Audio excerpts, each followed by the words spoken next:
안녕하십니까, 고승호 박사입니다. 한미동맹은 여러 각도에서 우리가 접근해서 파악하고 심사숙고해야 될 부분이 있습니다만은, 최근 트럼프 미 대통령이 한국 정부에 대해서 관세 협상을 빙빙해가지고 3,500억 달러의 대미 투자를 요구하는 과정, 그리고 이재명 정부가 그에 대해서 부분적으로 그 조건을 완화하고 수정하는 걸 해가지고 합의를 해주면서 한미 동맹, 특히 한미 동맹의 근간인 한미 군사 관계 등이 말이죠, 우리 21세기 정보화 사회의 최대 한국적 과제로 등장했다, 이렇게 볼 수 있습니다. 한미 간의 대미 투자 협상이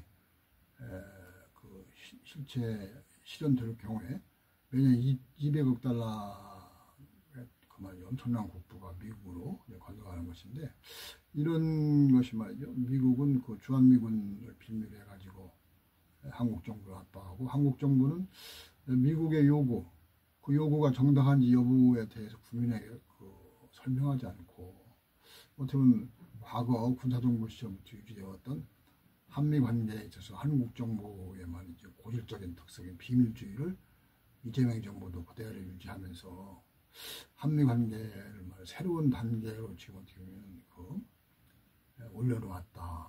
그러니까 한국이 이제 군사적인 면에서 주한미군을 통해 군사적 주권이 여기 많이 좀 훼손돼 있고, 그 다음에 이제 국민의 어떤 헌법적 권리도 군사주권이 외세에 의해서 장악됨으로써 상당 부분 문제가 생겼는데, 경제적으로 미국에 좀 더 심각하게 종속되는 경제, 군사 외교적인 면에서 한미 동맹 관계가 심각해지는 새로운 단계로 갔다. 그래서 이런 상황에서 한미 동맹, 특히 한미 군사 관계에 대해서 시리즈를 하게 됐습니다. 그래서 오늘은 첫 번째로 주한미군의 비밀 체제가 심각하다. 주한미군의 기지라든지 작전 행동 등은 미국 법에 의해서 비밀로 분류되고, 한국 정부가 그것을 그대로 받아서 이행하는,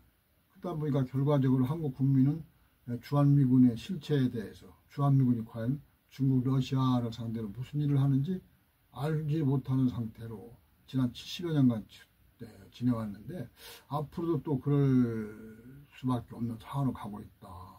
이재명 정부가 한미 동맹을 여러 부분에서 강조를 하기 때문에, 이른바 주한미군을 통해서 미국이 지난 70여 년간 행사왔단 말이죠, 한국에 대한 군사적인 정책이 변화 가능성이 거의 없고, 특히 중요한 것이 이재명 정부가 과거 역대 정부처럼 말이죠, 미국의 그러한 부분을 그대로 수용을 할 것으로 지금 거의 비춰지고 있다.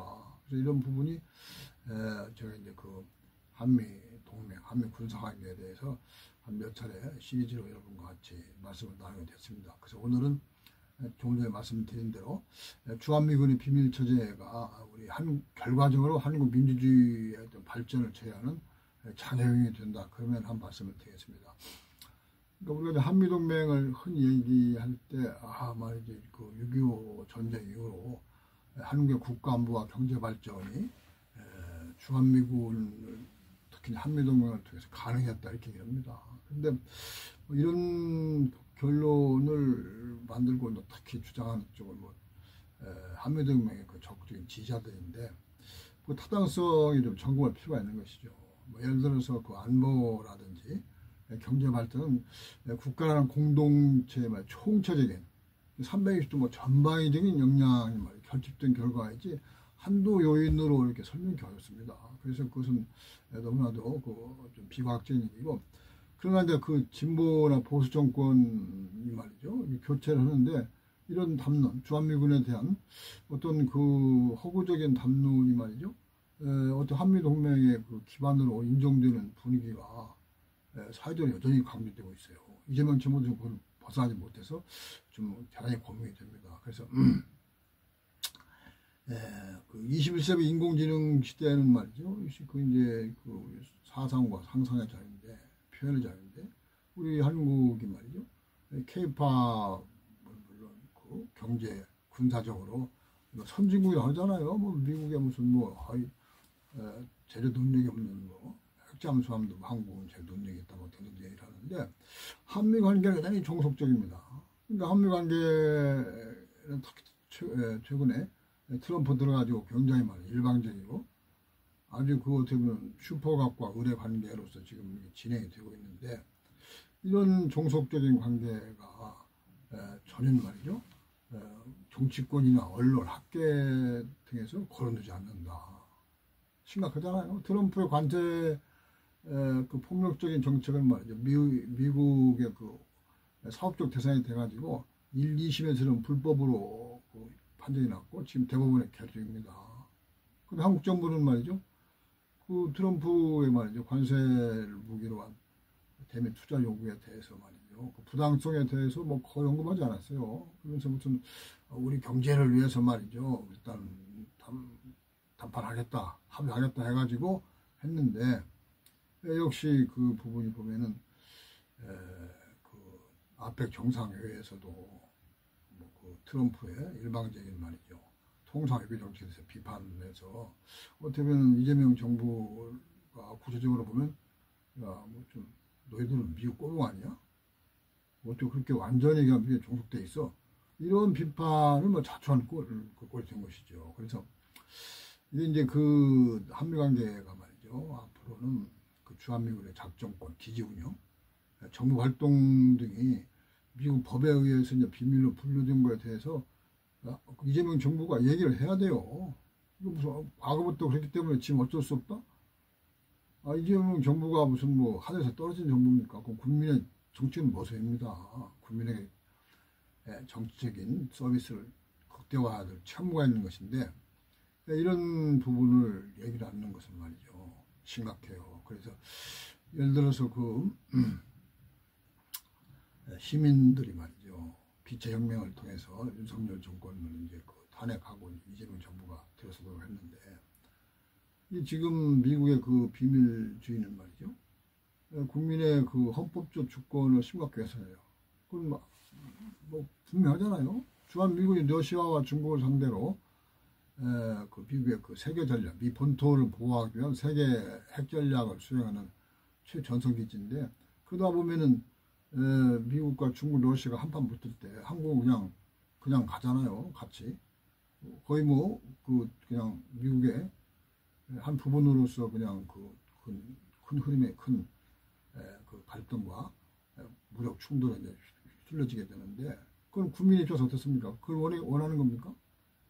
이런 것은 안 되는 거예요. 그러니까 지금 현재 우리나라 그 민주주의가 발전하지 못하는 말이죠. 중대한 원인 몇 가지 중에 하나가 바로 주한미군을 통한 말이죠. 대미 군사적 종속, 그로 인한 정치적인 종속, 국민 주권의 훼손, 그러면서 민주주의가 발달을 못하는 거예요. 모든 것이 공론화돼야 되는데, 국민의 생명과 재산이 있다는 소리들은 한미 동맹에 대해서 이재명 정부조차도 과거에 비밀지를 유지한다. 이건 심각합니다. 그래서 지금 미국의 이제 특히 주한미군을 통한 세계 전략의 수행이라는 것은 정전협정 뒤로부터 지금까지 계속되고 있어요. 그래서 정전협정 뒤부터는 2000년대 초까지 SIOP라고 말이죠. 중화협정약. 그 미국이 이제 전 세계 여러 곳에 이제 그 재래식 또는 그 핵무기를 배치하고 있는데, 그것을 소련과 중국과의 전쟁이 발생했을 때 어떻게 통합적으로 운영하겠다. 그것이 SIP 전략인데, 그때도 그 주한미군이 말이죠. 그 역할을 수행했습니다. 그리고 2000년대 초반에 오플란으로 이제 바꾸는데, 이것도 이제 보면은 미국이 또 비밀로 분류해가지고 한국 정부와 국회는 말이죠. 국민에 대해서 일체 그 사실을 알리지 못하고 국민도 알도 못해요. 그래가지고 주한미군은 단지 대북용이다. 북한에 말이죠. 뭐 재침을 막기 위한 억지로 있을 뿐이다. 그러니까 방위비도 한국이 내려고 그런 식으로만 부분적으로만 알려지는 것 보면 어찌 보면 국제적 환실이 한국 국민을 기만하는 거 아니에요? 한국 정부는 그 사실 알고 있겠죠. 미국의 세계 주한미군의 세계 전략 수행 역할을. 근데 알면서 미국의 비밀로 분류했다 가지고 입 다물고 어떤 형식으로 국민에게 알리지 않는다. 이것은 그 제대로 된 정부가 아니죠, 사실은. 그래서 이게 이제 주한미군이 왜 이렇게 특권을 누리게 됐는가. 그건 아시다시피 그 한미 상호방 4조가 주한미군의 한국 배치를 말이죠, 권리로 규정했기 때문에. 그리고 그 권리로 규정한 그 한미 상호방 4조에서 주한미군 주둔군 지역적 소파가 나와가지고 이게 또 불평등합니다. 미국이만 슈퍼감을 인정하는 것이죠. 그래서 이게 지금 소파 제28조가 보면 주한미군의 작전 활동을 기밀로 분류했어요. 그리고 필요한 경우 양국이 합의하는 사항에 한해서만 뭐 공개한다. 그러니까 최근에 그 특검이 미군 부대에 말이죠, 들어가 있는 한국군 군부대에 대해서 이제 그 압수수색을 들어갈 때 주한미군이 항의하잖아요. 왜 그 한국군을 들어가려면 주한미군 기지의 땅을 받고 특검에 들어가야 되는데 그 특검이 그렇게 하기 위해서는 사전에 미국의 그 동의를 받아야 된다. 그런 식으로 항의를 했는데 한국 정부는 뭐 그에 대해서 뭐 그냥 우물물하다 말았어요. 얘기를 해야죠. 한국 국민에 대해서 야, 이렇게 돼가지고 한국 땅이지만 한국의 그 주권이 미치지 못한다. 공권력이 행사되지 못한다. 그 미국의 땅과 같다. 이렇게 해야 되는데 이것을 얘기를 안 합니다. 이 부분은. 그러니까 뭐 동맹의 신뢰라든지 뭐 이런 것을 이유로 그 비밀주의를 계속 그 신주단 모시듯이 한국 정부가 한다는 것은 이 국민을 말이죠. 아까 말씀드린 헌법적 그 권리를 짓밟는 심각한 행위예요. 그래서 이게 보면은 이런 지금 정치권의 그 70년간 그 지속된 말이죠. 미국 비밀주의의 그 어떻게 보면 그 준수는 우리 한국 사회에도 말이죠. 심각한 영향을 미쳤죠. 그래서 일바 그 과거 독재정부는 말이죠. 반미, 미국에 대한 비판은 친북, 반국가 행위로 처벌했어요. 그러다 보니까 언론 교육계, 정당 등의 미국 비판은 사실상 금기하면서 말이죠. 이게 지금 보면은 민주화가 여러 번의 이제 그 시민 운동, 뭐 그 4.19라든지 말이죠. 87년 6월 항쟁, 그다음에 이제 촛불혁명, 비세혁명 등에서 민주화 공간이 굉장히 확대됐는데도 역시 그 한미 관계에 말이죠. 그 부적절한 침묵, 한국 정부 정치권의 침묵, 그되면 그러면서 그 국민을 무시한 말이죠. 그 미국에 대한 그 동의, 이 부분이 개선이 안 되고 있어요. 그러다 보니까 한국 사회에서 어떻습니까? 주한미군 미국에 대해서 비판은 말이죠. 어떻게 보면 그건 해서는 안 될 금기시된 영역으로 보고 뭐 그 주한미군에 대해서도 뭐 자세히 알 필요 있나? 그 당연히 있어야 되는 것이니까 뭐 필요하지. 그 비판하면 그게 문제야. 그 어떻게 보면은 그래서 무지가 정상화돼 있고 주한미군에 대해서 말이에요. 그 다음에 전체 사회적으로 보면 주한미군 한미 관계에 대해서 말이죠. 어떻게 보면 의식이 그 식민지화되어 있어요. 그러니까 의식이 노예화되어 있달까? 이런 부분이 좀 심각한 상태인데, 바로 이런 부분은 일제 한국이 해방됐다고 하지만 미국이라는 의세에 의해서 말이죠. 1945년부터 군사주권 그 부분에 대해서 이제 한국의 국민의 헌법적 권리가 훼손된 상태가 여전히 유지돼서 한국은 말이죠. 바로 그 미국에 의한 피점령 상태라는 그 표현을 표현하기 좀 어렵습니다. 그래서 이재명 정부가 이런 그 상황에 대해서 어떻게 할 것이냐. 이 구조적인 말이죠. 한미 관계의 문제에 대해서 제기를 해야 돼요. 그래서 말이죠. 동맹이다 그래가지고 뭐 정치적인 불가침을 한다든지 뭐 정치가 자기 검열을 통해 가지고 국민 알 권리를 그 훼손한다. 이것은 말이죠. 그 범죄 행위예요. 사실은 범죄 행위. 그러면 그 헌법에 의해서 주권자인 국민에게 정치는 말이죠. 무한봉사를 해야 되고 그 국민의 모습 역할을 해야 되는데 무슨 한미 관계를 이유로 해가지고 그러한 부분을 뭐 생략하거나 아니면은 국민에 대해서 말이죠. 해를 끼치는 그 정치를 한다. 그건 안 됩니다. 동맹에 아무리 그 종속됐다 하더라도 이때 이제 그 자기 주권이 있어야 되죠. 이런 부분에 이제 정치권뿐 아니라 언론과 전문가 집단도 이제 그 침묵하는 것은 참 심각한 어떤 반시대적인, 반역사적, 반민족적인 행위라고 지탄받아야 된다고 봐요. 뭐 이른바 진보 언론이라고 얘기하는 말이죠. 뭐 무슨 언론들이 한미동맹의 종속성에 대해서 이제 그 위면하고 뭐 그렇게 하면 빨갱이로 신문 방송을 몰립니다.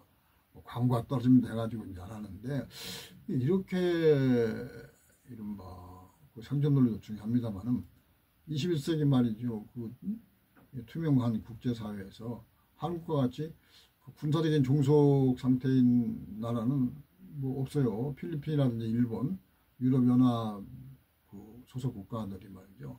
미국과 많은 군사 협정, 군사 동맹관계 있습니다만은 한국처럼 그 종속 예속적인 관계는 아닙니다. 다 대등한 국가 간에 아주 그 상식적인 그 군사 관계라는 면에서 그 정치권과 학계 언론을 반성해야 됩니다. 이런 것을 볼 때 주한미군의 실체에 대해서 이제 그 정부는 한국의 민주주의를 위해서라도 정상적인 태도를 취해야 되고 또 한미 동맹이 말이죠. 뭐 예를 들어서 꼭 필요하다 그러면 그 지속할 수 있게 그 어떻게 보면은 그 투명하고 공론을 해야 돼요. 과거처럼 말이죠.